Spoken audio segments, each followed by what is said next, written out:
तो तानसेन जब गाने के लिए आए तो तानसेन तो राजाओं की सभा में गाते थे। तो गोसाई श्री विठलनाथ जी ने कुंभनदास जी, भगवान के अष्ट सखाओं में एक सखा श्री कुंभनदास, जिनका स्वर सुन के परमात्मा झूम उठते थे वो कुंभनदास, और जिनका स्वर सुन के समाज झूमता था वो तानसेन।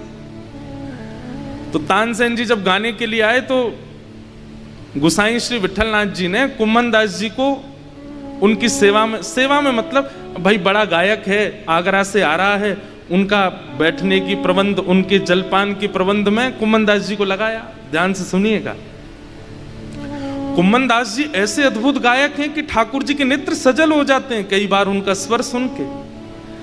लेकिन तानसेन के सन्मुख वे ऐसे रह रहे हैं कि तानसेन को पता ही नहीं चला कि ये गायक हैं। तानसेन उन्हीं को आज्ञा कर रहा है, मेरा तंबूरा उठा के इधर धर दो, अरे जल थोड़ा शीतल लेके आओ, घड़ा वाला लेके आओ। कुंभनदास जी दौड़ दौड़ के सेवा कर रहे हैं, तानसेन आया है। तानसेन ने जब गायन किया ठाकुर जी के सन्मुख तो वाह वाह हुई, खूब वाह वाह करने लगे सब लोग। और थोड़ी देर गाने के बाद तानसेन ने आज्ञा ली, गोसाई श्री विठलनाथ जी से कहा मेरी सेवा पूर्ण हुई।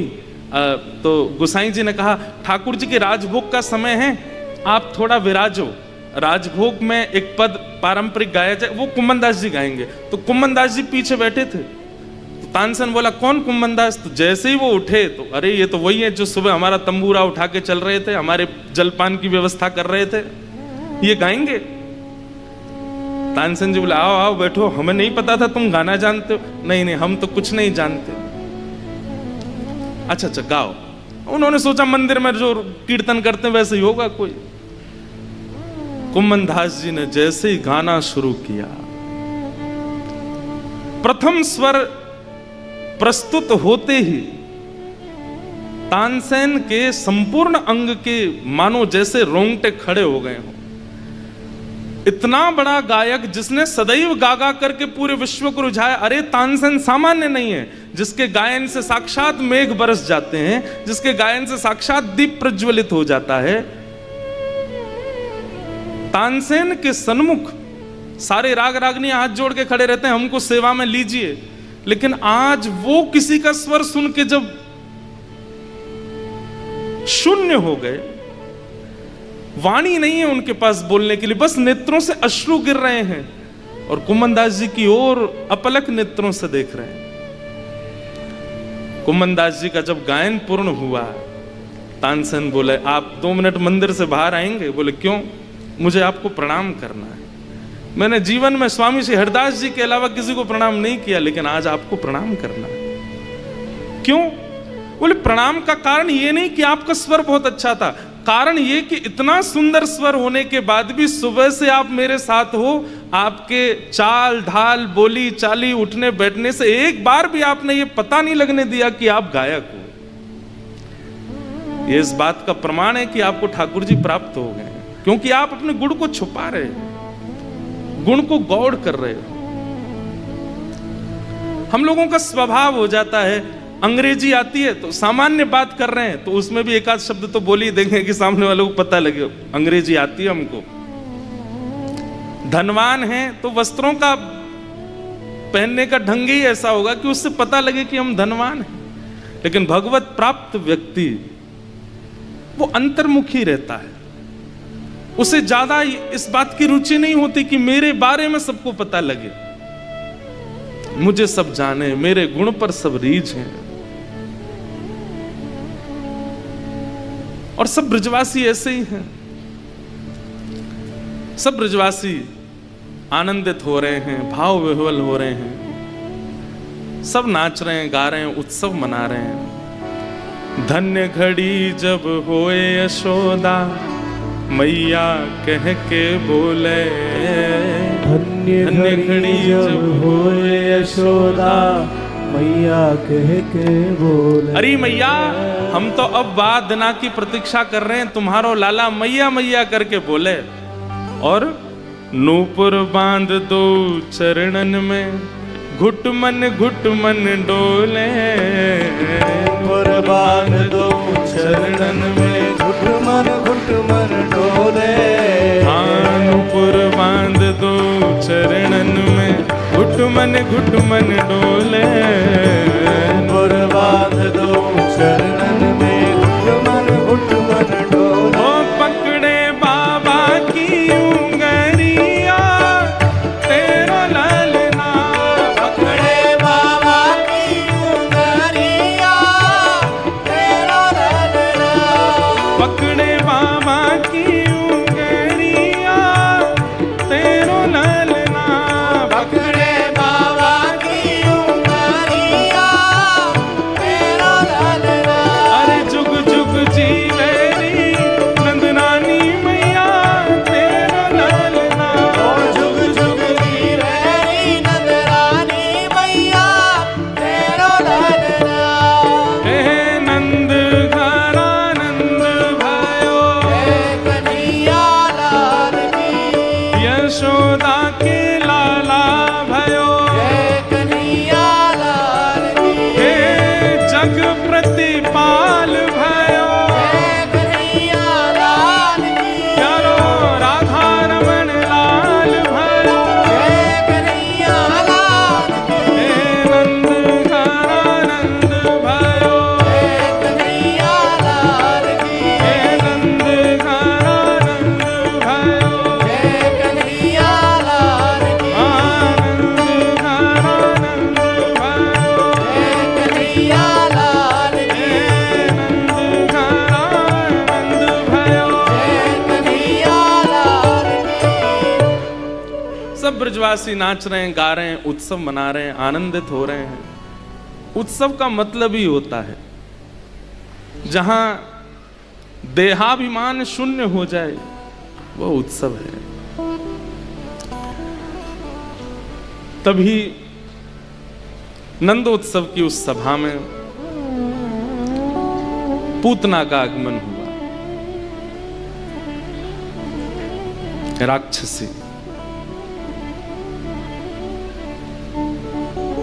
बाधा केवल संसारी व्यक्ति को ही आती है ऐसा नहीं है, वैष्णवों को भी आती है। और वैष्णवों के जीवन में आने वाली जो बाधा हैं, वही राक्षस रूप में श्री कृष्ण जन्मोत्सव में आ रही हैं। ठाकुर जी के संपूर्ण जीवन काल में जितने राक्षस आए, एक प्रकार से सब लोग बहुत ध्यान से सुनो, भगवान के जीवन काल में जितने राक्षस आए, ये राक्षस आगमन एक प्रकार से संकेत है आप लोगों को, हमारो ध्यान करवे वाले, हमारो भजन करवे वाले, हमारी साधना करने वाले, भक्ति के मार्ग को पालन करने वाले सब वैष्णवों के लिए ठाकुर जी संकेत देते हैं। बोले मैं भी तो बिना विपरीतता के नहीं रहा ना। आप भजन करते हो, साधन करते हो, नाम जप करते हो, तो फिर विपरीत अवस्था से इतना घबरा क्यों जाते हो? मैं परमात्मा हूं कि विपरीतताओं से नहीं बच रहा हूं। जैसे प्रसन्न मुद्रा में पूरा जीवन व्यतीत कर रहे हैं, तुम क्यों परेशान होते हो? तुम क्यों व्यथित होते? अरे 6 दिन में पूतना आई, ये बड़ी बात। इससे भी बड़ी बात कि जन्म ही कारागृह में हुआ है, जेल में जन्म हुआ है। किसी बालक का कारागृह में जन्म होना, ये कहीं ना कहीं सांसारी लोग इस बात पर बड़ी चिंता व्यक्त कर सकते हैं, अरे राम राम बेचारे, देखो ये बालक का जन्म कितना दुर्भाग्य, इसका जेल में जन्मा। लेकिन ठाकुर जी मानो हम आप सबको एक प्रोत्साहन दे रहे हैं कि दुर्भाग्यशाली संसार में कोई नहीं होता। इसलिए किसी की स्थिति पर दुर्भाग्य मत। हाँ, दुर्भाग्यशाली कौन है? हरिद्वार में कथा हो रही है, 15 मिनट की दूरी पर कथा हो रही है, फिर भी सुनने नहीं आ रही, ये दुर्भाग्य है। गंगा जी बगल में बह रही हैं, फिर भी स्नान आचमन नहीं कर रही, ये दुर्भाग्य है। बद्रीनाथ केदारनाथ जाने की स्थिति है, लेकिन मनाली शिमला घूम रहे हो, ये दुर्भाग्य है। समुद्र महोदधि पुरी के समुद्र नारायण का दर्शन कर सकते हैं, लेकिन फिर भी गोवा का ही समुद्र बढ़िया लग रहा है, ये दुर्भाग्य है। ये दुर्भाग्य है। और सबसे बड़ा दुर्भाग्य क्या है? भारत में जन्मे हैं, ऐसी भूमि पर आप जन्मे हैं जहां की पुरातनता, जहां के शास्त्र विधि, जहां की परंपरा अद्भुत है, अतुलनीय है, फिर भी वैष्णव अच्छा, ये दुर्भाग्य है, ये दुर्भाग्य है। दुर्भाग्य और कुछ नहीं है।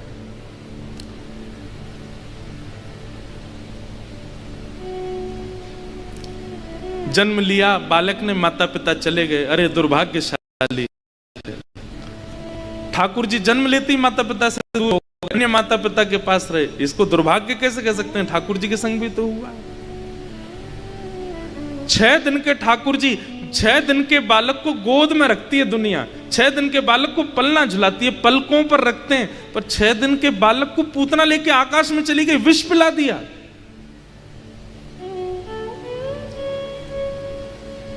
इसलिए भैया किसी को दुर्भाग्यशाली मत मानो। दुर्भाग्यशाली उसको मानो जो सब व्यवस्था पाते हुए भी उन व्यवस्थाओं से भगवत प्राप्ति नहीं कर रहा है, वो दुर्भाग्यशाली है। पूतना राक्षसी है। कंस ने उसको बताया कि मेरे शत्रु ने 84 कोस में कहीं जन्म ले लिया है, लेकिन मुझे जगह नहीं पता कहां जन्म लिया है। पूतना बोली चिंता मत करो, 10 दिन के भीतर पूरे 84 कोस में जितने बालकों ने जन्म लिया है मैं सबका सूची निकलवाती हूं, और जिस ने जन्म लिया सबको मार दूंगी मैं, कोई नहीं बचेगा। उन्हीं के बीच में आपका शत्रु कृष्ण भी मर जाएगा। कंस ने कहा जाओ करो इस क्रिया को। और पूतना अत्यंत सुंदरी रूप धारण करके घर घर जाती है और अपने रूप के प्रभाव से घर के जनों को आकर्षित कर लेती है। उनके छोटे नवजात बालक को गोद में लेकर के अपना पयोधर विष पिला करके और मार देती है। यह मानवीय स्वभाव हमेशा से रहा है कि वो सुंदरता, वो वस्त्र और व्यक्ति के लटके झटके जो होते हैं उन पर बहुत जल्दी आकर्षित हो जाता है। समझ रहे हैं बात को? यदि कोई व्यक्ति जैसा ठाकुर जी ने बनाया वैसा नहीं है, एक्स्ट्रा अपने आप को निर्माण कर ले, थोड़े विचित्र से बाल कर ले, विचित्र सा अपना मुखमंडल बना ले, थोड़े बढ़िया से कपड़े पहन ले, थोड़ा ज्यादा एक्स्ट्रा ऑर्डिनरी लगने लग जाए, तो हमारा विश्वास सहज हो जाता है उस पर, और यहीं हम लोग फंस जाते हैं। मैं हमेशा कथा में कहा करता हूं, प्रभाव नहीं स्वभाव देखो। आपको जान के आश्चर्य होगा, प्रभु श्री राम जब धरा धरती पर आए थे उस समय राम जी से ज्यादा प्रभाव रावण का था। हिरण्यकश्यप जब पृथ्वी पर था तब नृसिंह भगवान से ज्यादा प्रभाव हिरण्यकश्यप का चल रहा था। प्रभु श्री कृष्ण जब ब्रजमंडल में जन्मे उस समय कंस का प्रभाव ज्यादा था। तो प्रभाव ज्यादा होना कोई बड़ी बात नहीं है, राक्षसों का भी रहा है, उस पर आकर्षित मत हुआ करो। यदि किसी का प्रभाव आपको अपनी ओर खींच भी रहा है तो उस समय कथा को याद कर लेना, बोले भाई ये देखो इसका चलना हमको अच्छा लगा, इसका पहनाव अच्छा लग रहा है, इसका बोली चाली अच्छी लग रही है, इसके लटके झटके अच्छे लग रहे हैं, लेकिन वास्तविक इसका जो अंतरंग गुण है जब तक वो पता ना चल जाए तब तक मैं इसके समीप नहीं जाऊंगा। ये विचार होना चाहिए। चाहे आपके मित्र संबंध हो, चाहे आपका विवाह संबंध हो, चाहे आपके माता पिता बहन बंधुओं के अलावा किसी से भी संबंध हो, प्रभाव मत देखिएगा, स्वभाव। पूतना का रूप इतना सुंदर है और उसके वस्त्र आवस्त्र इतने सुंदर हैं कि सब उस पर रीझ गए। बहुत ध्यान से सुनिएगा। जैसे ही सभा में प्रवेश करती है सब आकर्षित हो जाते हैं, कहते अरे अरे आपके बालक को जरा मैं गोद में खिला लूं, तुरंत बालक दे देते हैं। खिलाते खिलाते खिलाते समय पाते ही अपने पयोधर में जहां वो विष लगा के गई है दे देती है, मुख में मर जाते हैं बालक। और ऐसे मारते हुए पहुंच गई गोकुल। सब नाच रहे हैं, नंद घर आनंद भयो जय कन्हैया लाल की, यशोदा के लाला भयो, नंद जी को लाला भयो जय कन्हैया लाल की। पूतना आई। और जैसे ही पूतना का आगमन हुआ, जिस जिस स्थान से पूतना निकलती है सबको अपनी ओर आकृष्ट कर लेती है, आकर्षित कर रही है। कोई उसके रूप को देख रहा है, कोई उसके वस्त्र देख रहा है, कोई उसकी चाल देख रहा है, कोई उसकी ढाल देख रहा है, कोई किसी पर मोहित, कोई किसी पर मोहित। और जो जो मोहित होते जा रहे हैं उन सबका भजन टूटता जा रहा है। एक बात सुनिएगा, भक्ति की राह पर, भक्ति के पथ पर जो वस्तु, जो व्यवहार, जो क्रिया आपको भगवत विमुख कर रही है वही पूतना है। कल कथा में बहुत मन लगा और आज कथा सुनते सुनते कहीं ना कहीं मन विचलित हुआ, कोई और चिंतन आ गया। वो चिंतन जिसका आया है वही पूतना है, उससे सावधान रहिएगा, उससे बचिएगा। समझ में आ रही है बात?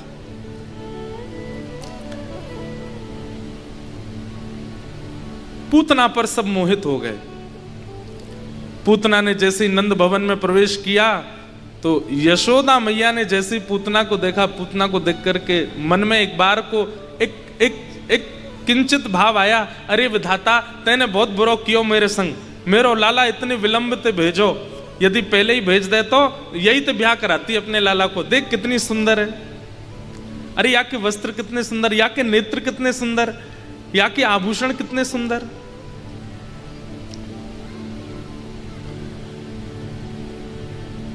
पूतना को देख करके यशोदा मैया भी बोल पड़ी, अरे बहन तुम बड़ी सुंदर हो, कहां से आई हो? पूतना ने अपना ऐसे कोई परिचय दिया, पास के गांव से आई हूं, आपके लाला भयो, तुम्हें तो रोक ही नहीं पाई, मैं तो मिलवे आई हूं या देखने आई हूं। अरे तुम्हारो ही लाला है, लो अपनी गोद में लो। ठाकुर जी तुरंत उसकी गोद में दे दिए। बंधुओं, यहां पर बहुत प्रकाश डालते हुए श्री वेदव्यास जी महाराज कह रहे हैं कि पूतना के रूप, स्वरूप, व्यवहार, स्थिति सबको आकर्षित कर ले गई, लेकिन जिनको आकर्षित करना चाहिए था वो आकर्षित नहीं हुए। साक्षात कितना बड़ा सौभाग्य है पूतना का कि उसकी गोद में परमात्मा है, लेकिन ठाकुर जी गोद में जाते ही नेत्र बंद कर लेते हैं और अपने छोटे छोटे भुजाएं ऐसे हाथ ऊपर और रख लेते हैं कि कहीं इसकी छाया भी नहीं आवे हमारी आंखन पे। आप अपने गुण, व्यवहार और लोक रंजन की स्थिति से संसार को तो रिझा लोगे, संसार को रिझाना। और एक बात और बताएं आपको, जैसे जैसे समय आगे बढ़ता जा रहा है, सोशल मीडिया का टाइम बढ़ता जा रहा है, दुनिया को रिझाना कोई बहुत बड़ी बात नहीं।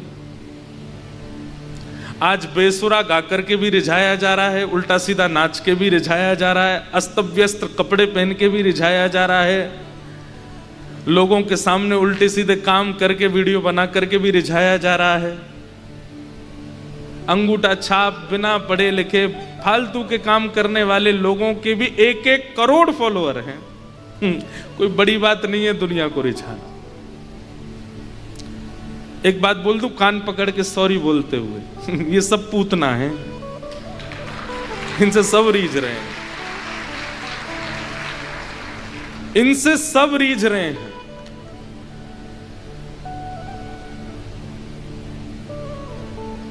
कैसे कैसे गाने आ रहे हैं आजकल, उन गानों को लोग कैसे कैसे सुनते हैं। पर भगवान की बहुत बड़ी कृपा है, गंगा जी की बहुत बड़ी कृपा है, अब धीरे धीरे युवाओं का रुझान कथा की ओर बढ़ रहा है। धीरे धीरे हमारे युवा भाई बंधु कीर्तन सुनते हैं, संकीर्तन सुनते हैं, छोटे छोटे बच्चे आते हैं हमसे मिलने। आप कभी हमारे पास 1-2 दिन बिता के देखो, इतना सुख मिलेगा ना आपको। इतने युवा आते हैं, इतने छोटे छोटे बच्चे। हमारे राम जी महाराज आज इतने खुश हो रहे, बोले भैया इतना अच्छा लगता है, कितने युवा आते हैं और बिल्कुल एकाग्रचित। तो मैंने कहा भैया बस नजर नहीं लगे, ये सुनते रहें, क्योंकि युवाओं का थोड़ा हमको एक पाया ढीला ही लगता है इनका। इनकी 4 व्हीलर गाड़ी है, एक व्हील में हवा कम ही रहती है, ये कब पलट जाए पता नहीं है। इसलिए जब तक चल रहा है बढ़िया चलने दो। दिखाएं महाराज जी।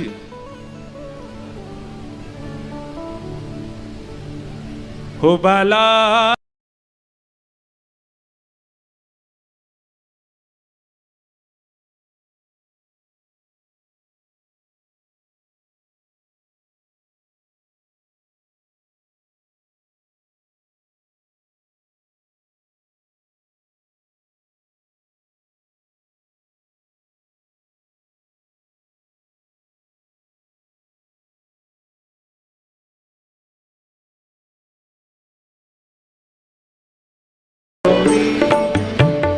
जिन भेषा मेरो गिरधर रीझे, जिन भेषा मेरो गिरधर रीझे, मैं सो ही भेष धरूंगी हो, मैं तो सो ही भेष धरूंगी हो, मैं तो सो ही भेष धरूंगी हो, मैं तो सो ही भेष धरूंगी। अरे हाँ मैं बैरागन ही होंगी, मैं बैरागन होंगी, मैं बैरागन ही होंगी, मैं बैरागन होंगी। प्राण हमारा वहाँ बसता है, प्राण हमारा वहाँ बसता है। यहाँ तो खाली हो, यहाँ तो खाली हो। मात पिता परिवार सोई है, मात पिता परिवार सोई है, मात पिता परिवार सोई है, मात पिता परिवार सोई है। ओ कहिए तिनका तो भला, कहिए तिनका तो, हाँ भला कहिए तिनका तो, भला कहिए तिनका तो। अरे हाँ मैं बैरागन होंगे, मैं बैरागन। मीराबाई की इस पद की सबसे अच्छी बात पता है क्या है?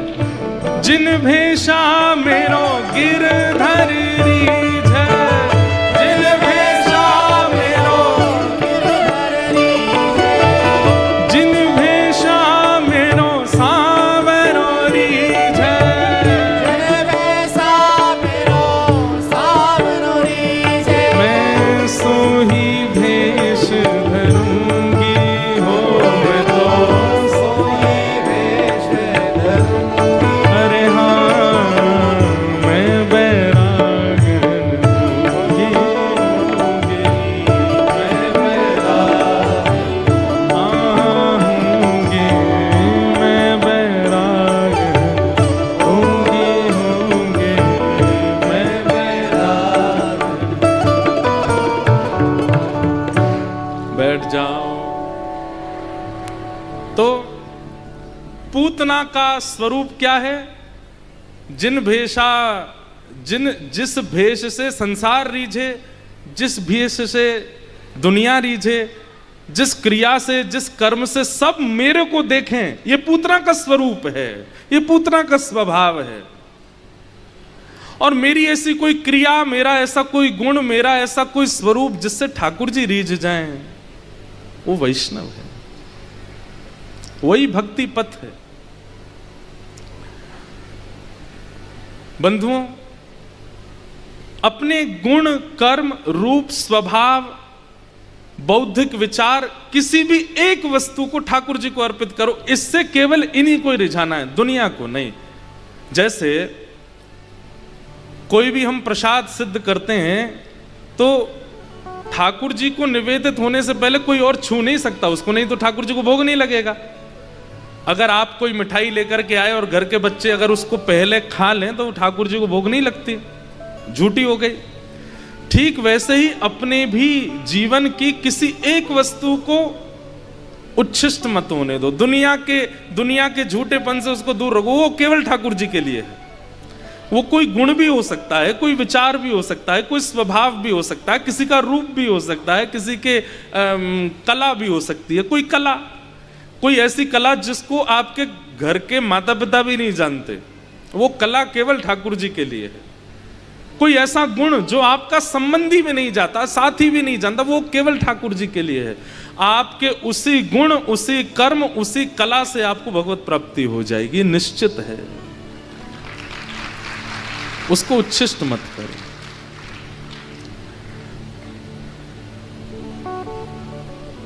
तो पूतना का स्वभाव क्या है? वो सबके रंजन के लिए आई है, सब मुझसे रीझ जाएं, मेरे पर आकर्षित हो जाएं। पर उसके चित्त में एक बार भी नहीं आया कि परमात्मा रीझ जाए। इसलिए ठाकुर जी के इतने समीप जाने के बाद भी भगवान के नेत्रों की अधिकारिणी नहीं बनी पूतना। ठाकुर जी ने नेत्र बंद कर लिए। यशोदा मैया किसी कारण से थोड़ी बाहर गई, पूतना ने तुरंत योजना बना करके अपना पयोधर जैसे ही भगवान के मुख में दिया, आहा, ठाकुर जी ने उसका पयोधर पीना प्रारंभ किया। पहले तो भगवान धीरे धीरे पीते रहे और थोड़ी देर बाद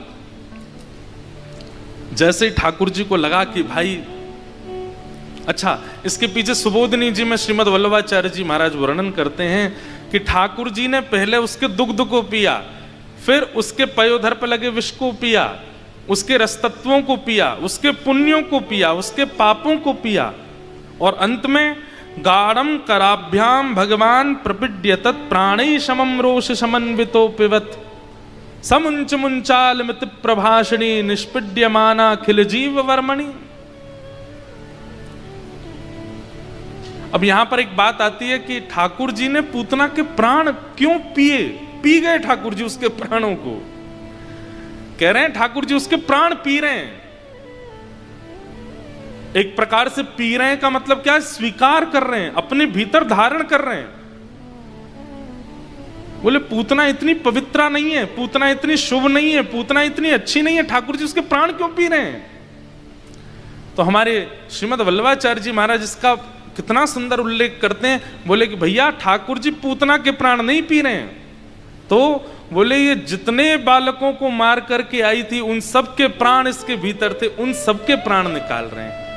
ठाकुर जी ने जैसे ही पूतना के प्राणों को पिया, पूतना के भीतर से प्राण निकाले। अब देखो एक बात सुनो, कहते हैं कि नंदोत्सव 6 महीने तक चलता रहा और पूतना कब आ गई? 6वें दिन ही आ गई थी ठाकुर जी के जन्म के बाद। और पूतना ठाकुर जी के पास आने से पहले 150 से ज्यादा बालकों की हत्या करके आई है। 84 कोस के ब्रजमंडल में 150 बालक मर जाएंगे तो फिर ब्रजमंडल उत्सव मनाएगा? नंदोत्सव मनाएगा? नहीं। इतने बालक मर गए थे तो ठाकुर जी ने पूतना के भीतर से उन समस्त बालकों के प्राण निकाल करके पुनः उनको जीवित किया। तो जिन जिन घरों के बालक मरे वो सब व्याकुल हो गए थे, लेकिन थोड़ी देर में ही उनके बालक जीवित जब होने लगे तो ठाकुर जी का उत्सव और प्रगाढ़ हो गया। वे सब भी नाचने लगे, अरे भैया ये नंद जी के लाला की कृपा है, वो जब ते आयो ब्रज में, देखो हमारे बालकन की श्वास रुक गई, धड़कन रुक गई, लेकिन फिर जीवित है गए। इसलिए वह उत्सव 6 महीने तक और चलता रहा। सब लोगों को विश्वास हो गया कि नंद जी को जो लाला है ये कोई शुभ संकेत है। ठाकुर जी ने उनके प्राण निकाले और पूतना अपने रूप में आ गई। विशाल उसका भयंकर मुख, बड़े बड़े सींग प्रकट हो गए, नाखून प्रकट हो गए। राक्षस का जो स्वरूप होता है अपने रूप में, जैसे ही वो आई ठाकुर जी ने अब अपने हाथ हटाए, अब देखा पूतना को। इसके पीछे हमारे आचार्य चरण क्या कहते हैं, बहुत ध्यान से सुनिएगा। जिस प्रकार विदेश पढ़ने के लिए गया हुआ बालक 2 साल बाद लौट करके आता है, 3 साल बाद लौट के आता है या 5 साल बाद लौट के आता है, और मां को यदि अपने बालक के स्वभाव व्यवहार में परिवर्तन दिखता है, अब वो पहले जैसा सहज नहीं है, पहले जैसा सरल नहीं है, पहले जैसा उसका स्वभाव नहीं, मां को बड़ी पीड़ा होती है। इसको मैंने चलना सिखाया, इसको बोलना सिखाया, इसको पढ़ा पढ़ा करके मैं इसको पास कराती थी स्कूल में, इसको इंजीनियर बनाया, विदेश भेजा, और आज ये इतना विपरीत होकर के आया है। अब हमारे पास बैठता नहीं, हमसे बोलता नहीं, बात करता नहीं, अब इतना बदल गया। माँ कहेगी नहीं पर उसको बहुत पीड़ा होती है। अरे ये तो मैंने बहुत लंबी बात बोल दी।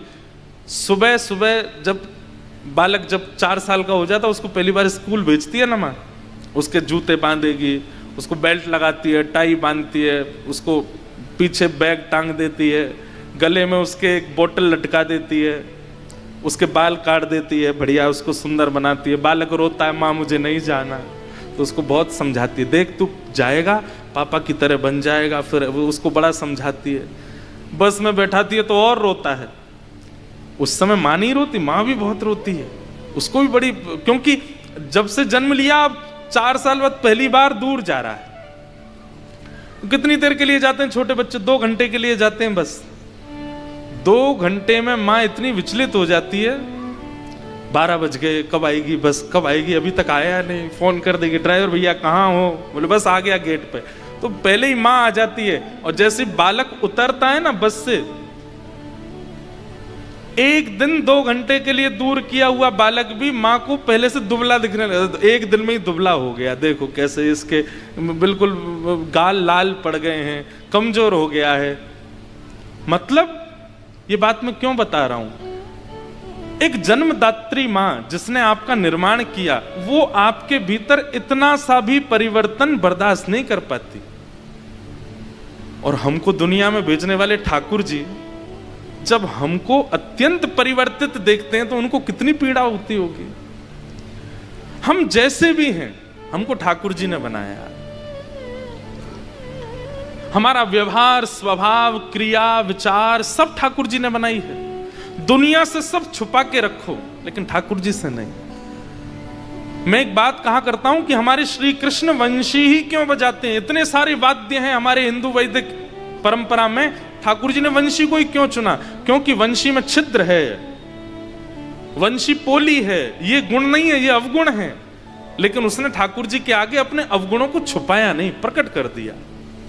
इसलिए ठाकुर जी ने उसको, अब तबला रखा है वहां, भैया बजाते हैं तबला, ढोलक, ये सब पोले हैं भीतर से, लेकिन अपने पोलेपन को छुपाते हैं। वो भैया पीछे खींच रहे हैं वायलिन, वो भी पोली है भीतर से, लेकिन अपने पोलेपन को छुपाती है। सितार हो, वीणा हो, कोई भी साज हो, सब एक से एक साज हैं। मेरा प्रिय साज है सितार, लेकिन सब पोले होते हैं, लेकिन अपने पोलेपन को छुपाते हैं। बाह्य आवरण से ऐसे दिखाते हैं हम कितने सुंदर, भीतर से सब पोले हैं। लेकिन वंशी पोली है, लेकिन छुपाती नहीं। इसलिए ठाकुर जी अपने अधर पर धारण करते हैं कि तुम में दोष है, लेकिन फिर भी तुम मेरे सामने उसके सन्मुख प्रकट हो गए, तुमने उसमें ज्यादा विचार नहीं किया। सूरदास जी का एक पद मुझे बहुत अच्छा लगता है।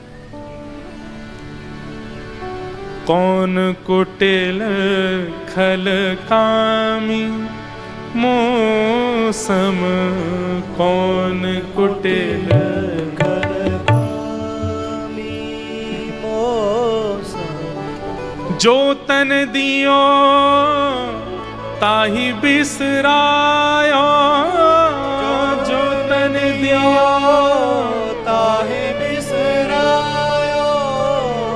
कौन कुटिल खल कामी मौसम, कौन कुटिल खल कामी। अपने अवगुणों को सबसे छुपाइए, ठाकुर जी से नहीं। कभी कभी गंगा मैया में डुबकी लगाते लगाते कह दिया कीजिए, हे गंगा मैया, ईर्ष्या से भर गया है मेरा मन, बहुत क्रोध आने लगा आजकल, मेरे अंदर लोभ जागृत हो गया है, मैं बहुत लोभी जैसा हो गया हूं, मेरे अंदर कामुकता बढ़ रही है, मेरे अंदर क्रोध का बढ़ोतरी हो रही है। ये सब शिकायत करिए गंगा जी से, मैं ऐसा हूं, आप कृपा कीजिए, मुझे शुद्ध बनाइए, मेरे हृदय को परिवर्तित कीजिए। बंधुओं, एक बात याद रखिएगा, हम शीशा देखते हैं रोज, यहां बैठा हर व्यक्ति देखता है, और शीशा देखने वाला व्यक्ति अपने आप को संवार लेता, अपने बाल ठीक कर लेगा, अपनी नाक ठीक कर लेगा, अपने कपड़े ठीक कर लेगा, शीशे का मतलब क्या है? जो भी तुम्हारे संपूर्ण अंग में अस्त व्यस्त हो उसको व्यवस्थित कर लो। अगर कोई व्यक्ति शीशा ना देखे, 10 दिन शीशा मत देखो, कितने विचित्र हो जाओगे आप। बाल विचित्र हो जाएंगे, मुखमंडल विचित्र हो जाएगा, कपड़े विचित्र हो जाएंगे। शीशा देखते हैं और उसमें जो परिवर्तित दिखता है उसको हम ठीक करते हैं। ठीक वैसे ही ये कथा क्या है, ये ज्ञान क्या है, ये प्रवचन, ये शीशा है। इसमें स्वयं को देखिए। यहां जो अवगुण बताया गया ये मुझ में है। अपने अवगुणों को नित्य विचार किया कीजिए। मुझ में क्या क्या अवगुण है, आपसे अच्छा कोई नहीं जानता। मुझ में लोभ है, मुझ में ईर्ष्या है, मुझ में काम है, मुझ में क्रोध है, मुझ में ये है, ये सारे अवगुण देखिए और नित्य अपने अवगुणों का चिंतन किया कीजिए। हम गुणों का चिंतन करते हैं, अवगुणों का नहीं। अवगुण का यदि नित्य चिंतन हो जाए तो धीरे धीरे उस अवगुण को समाप्त करने की सूची भी आएगी, धीरे धीरे उस अवगुण को समाप्त करने के विचार भी आएंगे चित्त में। ऐसे नष्ट होगा ये अवगुण। मैं पत्नी से तेज आवाज में बात कर जाता हूं, मैं पति को समझ नहीं पाती हूं, या बच्चे हमारी बात नहीं सुनते, या बच्चे सोचे माता पिता को कैसे समझाएं। ये सारे अवगुण हैं। इन अवगुणों का नित्य चिंतन करो। क्या करें? कभी ना कभी तो उसकी कोई सूची आएगी चित्त में। हम केवल अपने गुण का विचार करते हैं, मुझे अच्छा क्या। हमारे पूज्य पिताजी महाराज, वो जब कभी भी हमारी कथा सुनते हैं ना, कथा सुनने के बाद मैं जब प्रणाम करने जाता हूं तो वो 10 गलती से कम बताते नहीं है। आज तुमने ये गलत बोला, आज तुमने यहां गलती करी, आज तुमने ये गलत बोल दिया, इस विचार को ऐसे नहीं कहना था, इसको ऐसे नहीं कहना था। बचपन में जब मैं प्रारंभ किया था कथा कहना तो मुझे बहुत पीड़ा होती थी। पिताजी प्रशंसा ही नहीं करते, कितना भी अच्छा कह लो कभी अच्छा ही नहीं बोलते। लेकिन ये कृपा हुई कि उन्होंने अच्छा कभी कहा नहीं, तो परिवर्तन करने की इच्छा हुई। अपने दोषों का नित्य चिंतन करो कि क्या क्या दोष हैं, उस पर क्रिया करने का भी मन होगा। और ठाकुर जी के आगे छुपाओ नहीं, ठाकुर जी के आगे जाके सब प्रस्तुत कर दो। नाथ मैं ऐसा हूं, नाथ में थारो जी थारो, नाथ में थारो जी थारो, चोखो बुरो कुटिल और कामी, चोखो बुरो कुटिल और कामी, जैसो हूँ तिहारो, जैसो हूँ तिहारो, नाथ में थारो जी थारो, नाथ में थारो जी थारो, चोखो बुरो। चोखो बुरो मतलब थोड़ा बहुत बुरा नहीं हूं मैं, चोखो बुरो बहुत ज्यादा बुरा हूं मैं। चोखो बुरो कुटिल और कामी, चोखो बुरो कुटिल और कामी, जो कुछ हूं सो तिहारो, जो कुछ हूं सो तिहारो, नाथ में थारो जी थारो, नाथ में थारो जी थारो। पूतना के इस प्रसंग से ये सीखो कि ठाकुर जी के आगे बनावटी बन के नहीं जाना है।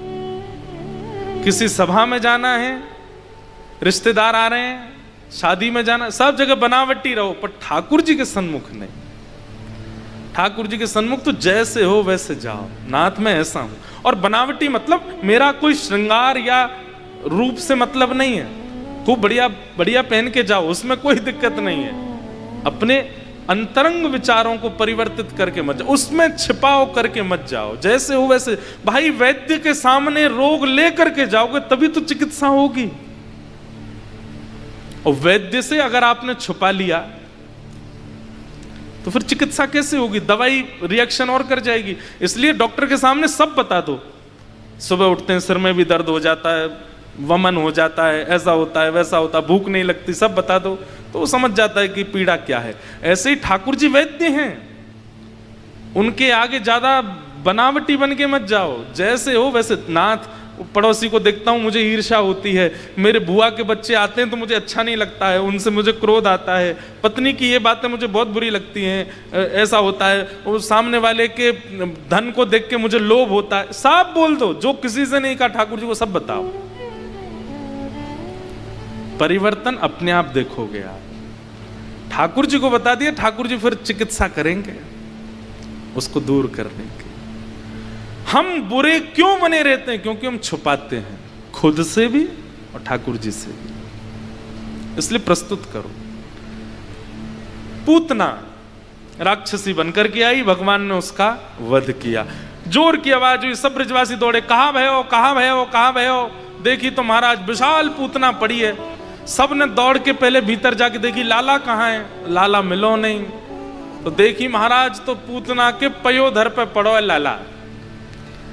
सब ने जाकर के ठाकुर जी को वहां से उतारा, लेकर के गौशाला गए। गौमूत्रेण स्नापित्वा पुनर्गौरज सार्वकम, गौमूत्र से स्नान कराया, गौ की चरण रज को ठाकुर जी के 12 अंगों पर लगाया और गाय की पूंछ से ठाकुर जी को झाड़ा दिया। अब देखो एक बात हमारी सुनिएगा,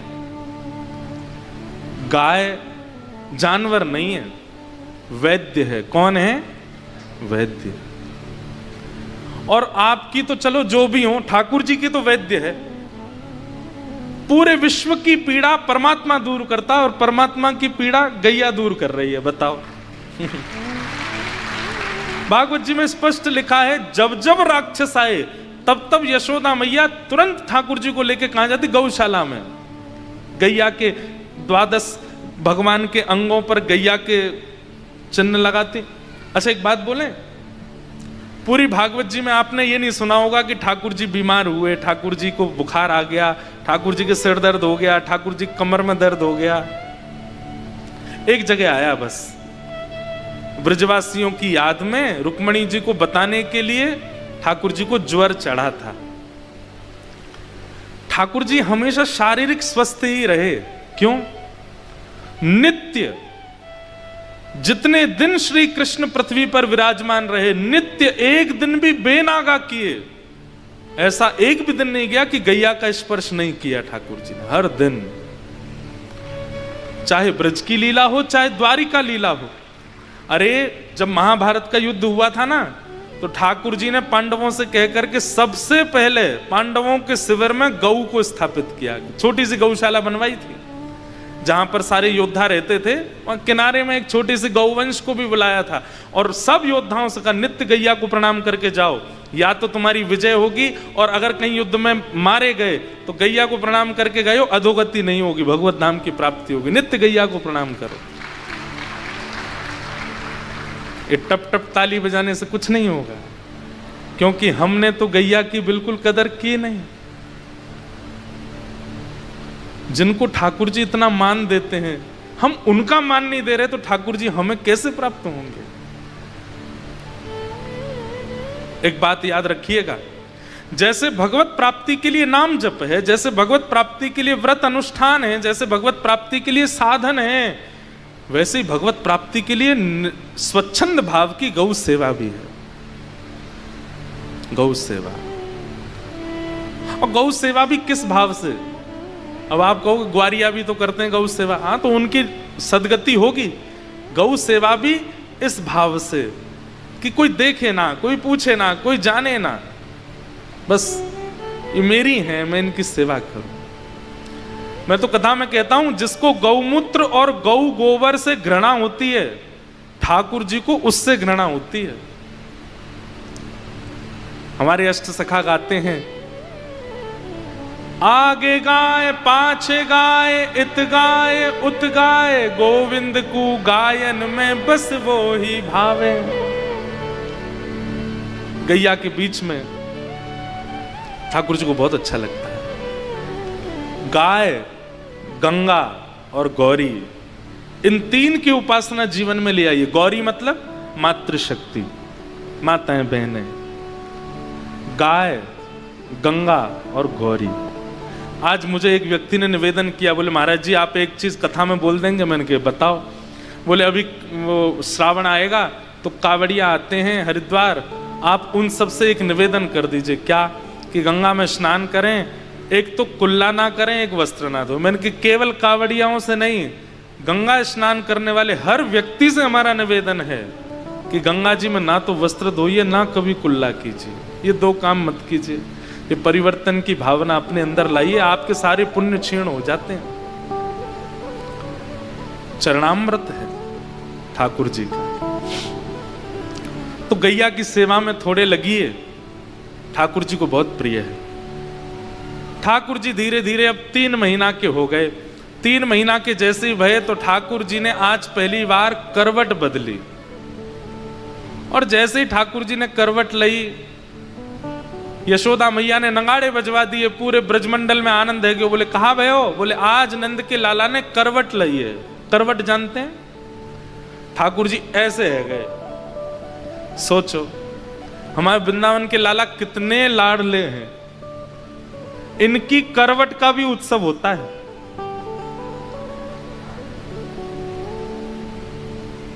और करवट का उत्सव किस भाव से हो रहा है, बहुत ध्यान से सुनिए सब लोग, इधर देखो। करवट का उत्सव इस भाव से कि ब्रजवासी इतने उत्सुक हैं कि लाला कब बोलेगो, कब चलेगो, कब हमारे पास आवेगो, कब कब कब या की गति आवेगी। तो करवट एक प्रकार से सबसे पहला मूवमेंट होता है बालक का। वो पहली बार करवट ली है तो इसलिए ब्रजवासी इतने खुश है कि बस अब करवट ले ली, कल को पाम भी चलावेगो, फिर घुटमुन भी चलेगो, फिर बैठना सीख जाएगो, और फिर एक दिन चल चल के हमारे घर आयो करेगो। तो ब्रजवासियों को इतनी उत्सुकता हुई कि करवट लेने पर ही उत्सव मना दिया। और छोटा मोटा उत्सव नहीं मना, खूब विशाल झड़ा भंडारा। झड़ा भंडारा मतलब 84 कोस के ब्रजमंडल में किसी के घर पर चूल्हा नहीं जला, सब नंद भवन आए रोटी खावे। क्यों? करवट लिया आज लाला ने। जिनके आप दर्शन करते हो, राधा रमण हो, राधा वल्लभ हो, बिहारी जी हो, बड़े लाडले लाला, बड़े लाडले।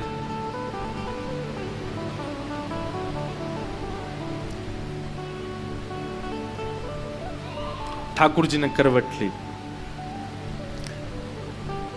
सब ब्रजवासियों की भीड़ लग गई लाला की करवट देखने की। अब ये करवट कब लेगो? अब लाइन लगा के सब देख रहे हैं लाला करवट ले। अब बालक कोई आपके कहने से थोड़ी लेगा, वो तो जब उसका मन। सब ब्रजवासी देख रहे हैं कब लेगो। जैसे ही ठाकुर जी पलटा मारे, ओहो जय जयकार होने लग जाए, नाचे गावे, लाला ने करवट ले ली। और ठाकुर जी तो जय जयकार सुन के रोने लगे। यशोदा मैया बोली अरे ये सब ब्रजवासी ऐसे आ जाएं। सब लाला को लेकर के घूम रहे हैं। तभी वहां सक्टासुर नाम का एक दैत्य आ गया। ठाकुर जी एक सकट के नीचे, सकट कहते हैं बैलगाड़ी को, बैलगाड़ी के नीचे सो रहे थे। मैया ने झूला बना दिया, वहां के नीचे सो रहे। इतने में ही सक्टासुर दैत्य आ गया। भगवान ने पाद प्रहार से सक्टासुर का वध कर दिया। बोलो सक्टासुर मर्दन गोपाल की।